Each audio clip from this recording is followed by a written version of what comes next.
And when you start asking yourself more powerful questions, so Mark, can I ask you, brother, what is your new primary question? How do I appreciate this moment even more now? Ooh, I had goosies. You just had me stir that. Thank you, brother. So here's the question: why would you love and appreciate even more? What does that mean that you already have? It means that I have a lot to appreciate, and I need to open myself to the abundance of what's in front of me. Well, I'll be dang. So you didn't have to find appreciation. You're just going to love and appreciate all everything that you have even more right now. Yeah, that I always kept bottled up and could never figure it out for whatever reason it was. I just couldn't let it out. I'm not convinced. That's too easy. Uh, It's I'm got to be more shocked too. complex than that. This is the crazy part. People go, "What do you mean?" It's not, "Oh, how could I love and appreciate even more all the ethereal wealth that I have floating around me in copious amount?" No. How can I love and appreciate even more all the abundance that I have in my life right now, all the love I have in my life right now, all the gifts I have in my life right now? See, if you already have it in your life, why wouldn't you want to appreciate it even more so you could have more of it? Where focus goes, energy flows. That's right. And there are people oftentimes who are trying to move away from things. What you resist persists. Anything that you try to resist, you will get more of because your focus is actually going on what you don't want. Chuck, I want fewer bills. Great. Then let's go ahead and put our focus on prosperity, on growth, not on more debt. Well, but no, Chuck, I don't work that way. My body does more to avoid pain than I'll ever do to give myself pleasure. Wait, what? Here's the truth, y'all. 99.9% of the planet functions with this ideology. The reason why they call people the one percenters is because 1% of the world actually is living for prosperity and not survival. There's a very thin line between striving and thriving. And there's a lot of people I know that are strivers, but they're not necessarily thrivers. So, Mark, when you started realizing that how could I love and appreciate even more, what did that give you? What did you start to find was the change? And we'll go back to the basics of like the triad. So, what did you find was strengthening in your identity as far as your physiology was concerned when you went to that place? Again, I guess just the way I stood, the way I reacted to things is that it was a lot of thinking when I had to make things better, Mm-hmm. as opposed to just like, whoa, like let's smile and love the moment because Nice. it's beautiful whatever it is. I mean, it could be as stupid as a menu at a restaurant. I mean, let's look at that menu and just appreciate in the moment how amazing it is. And so it awakens you. It it awakens it brings vitality as opposed to a cerebral activity. That's beautiful. Did you find that you had more variety available to you Yes. than because here's where it gets crazy. You will have more certainty when you can live with more vulnerability. Hear me clearly. Tony says this, and I believe this. There's a lot of psychiatrists that actually say this. The quality of your life is a direct to the proportion, the amount of uncertainty that you can comfortably live with. Wait, I'll say it again. The quality of your life is in direct proportion to the amount of uncertainty that you can comfortably live with, also known as variety. How many of you like having the exact same thing for breakfast, lunch, and dinner every single day? Come on. You know you like steel cut oats with raw almonds and berries on top. You know you love salmon for lunch with that arugula salad. You know, you're like, dude, I'm getting hungry. Stop it. Um, Here's the point: life is about variety because life is not happening to you, it's happening for you. And the only time that we can appreciate all the abundance of opportunity is when we're vulnerable. But when you close off, you lose the ability to receive. Please understand this. This is one of our birthrights, is be able to receive and give love. How many of you love showing, sharing, and giving to other people? Yeah, I can feel it.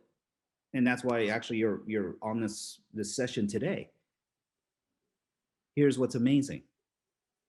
You give someone the gift of giving when you become a gracious receiver. Not a hoarder, a gracious receiver. Not acting out of false humility of, oh, no, no, thank you, but I really don't deserve it. Yes, you freaking do. And if you tell someone that you don't, you're basically negating what they're giving to you, which is love and admiration. How would you feel if someone that you were trying to give love to and express that to was unwilling to receive it? Feel good or bad? Wouldn't feel very good, would it? No. And so we have this opportunity within ourselves. And part of this is that how are we showing up? What does that look like? What does that feel like? And for Mark, and this is what was so beautiful. Did you even over the years, I'm so conditioned now. I listen to tonality changes in voices.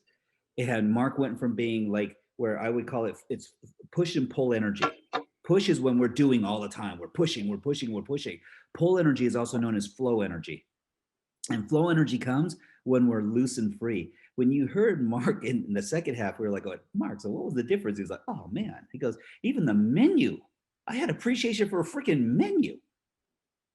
And growing up with a mother who was a culinary teacher, a chef, I can tell you, I always had an appreciation for the menu because the amount of creativity, what goes into making a meal with love is an unbelievably, I'll just say, dense interaction when you're looking at ingredients and then how to create a meal.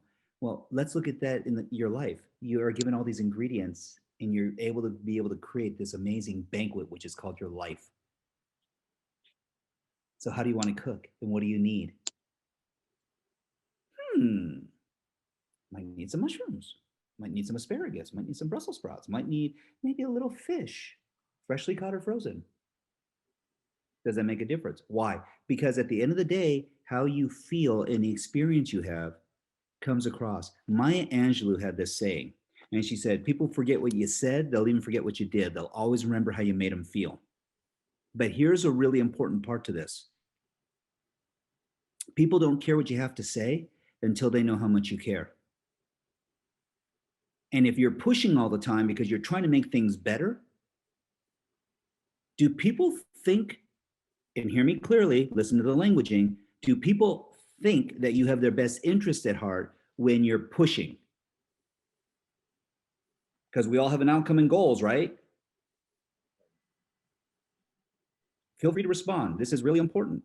Yes. I can see in your body language and you're like going, heck no, that's crazy. But here's the interesting part. In organizations and in businesses, because people will actually remove it and they'll even use language like this. Oh, that's just business, Chuck.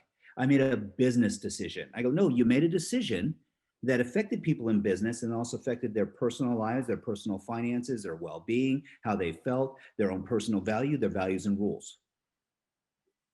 Well, somebody had to make the decision. I understand. What the purpose behind the decision and the direction that we pick and the state that we were in, was it a loving, caring state where we actually think about the greater good? Was it a level 3 relationship or was it level 1 where it's only good for me? Level 2 is where it's good for you and another person. Level 3 is what it's good for the other person and everybody else around you as well.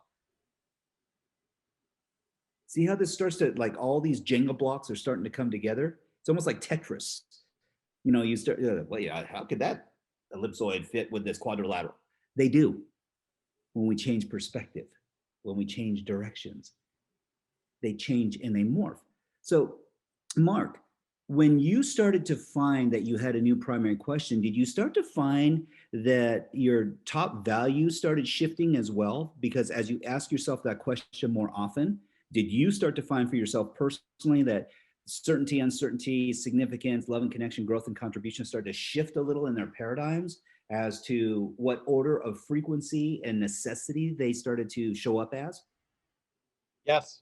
Yeah, definitely. And what's also interesting about that is they shift a lot and they come back and they're moving around, and they're like in flow, which I really now can appreciate, to say none of them are right or wrong.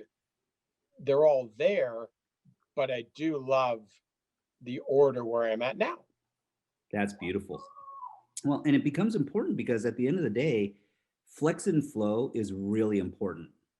In fact, try this real quick, everyone. This is a really quick exercise. When you go in your head and you're dead, this is what happens in your body. Because when you feel threatened, when you feel something is wrong, this is what we do. So take your fingers and curl in your fingers as tight as you can into your palms. Take your hands and squeeze them tight. Bring your shoulders in, squeeze your knees together, tighten your legs, push your feet onto the floor as hard as you can, squeeze your head down, close your eyes as hard as you can, clench your teeth as hard as you can, squeeze, make yourself small, make yourself small. Exhale, and then on the count of 3, hold your breath. Exhale, 1, 2, 3, hold your breath. Hold it, squeeze tighter, squeeze tighter, squeeze tighter, protect yourself. Don't let anything in. Hold it, hold it, hold it, hold it, hold it. Now release and let go. Whoa. Yeah. That's really stressful. Yeah. How does that release feel? Great. Judgment is what we do, and we make ourselves small. We dim our light. We shut our energy off. You actually, here's the reason why it feels so crappy. Sorry to use a technical term like crappy with this amazing intellectual group of people, but we all understand what crappy feels like, right? Yes. It feels terrible because it's not who you are. And when you adopt the identity of someone who's playing shallow and small and not being congruent and truthful with yourself, none of your faculties flow to you. None of your cognitive ability, none of that heart and caring, none of that energy that you have. You died for a moment. I don't know about you all. I only want to leave this earthly plane one time. Once. I don't want to die a million deaths. And there are people who every single day are judging themselves to such a detrimental level that we hear terms like self-harm, suicide, anxiety. They're taking antidepressants and pills. And I'm not mocking and I'm not judging anyone if we need any kind of medicinal assistance. The truth is that there's no such thing as poor behavior. It's we have poor strategies. And the strategies that we've adopted, you adopted when you were 0 to 7 years old. But the only way we can make room for new strategies is to let go of old addictions. That means things that aren't serving you. If you find yourself getting angry for no freaking reason because someone cut you off while you were driving on the highway, I don't know if that person's child was hit by a car and they just figured that this is the exit they can get off to get to the emergency room to save their child's life. I don't know what's going on for them. All I know is that they almost hit my car. We judge based on objectivity at the moment, by the optics that we have in that moment. What if you could just stay in even a more relaxed and beautiful state where you had a primary question that serves you?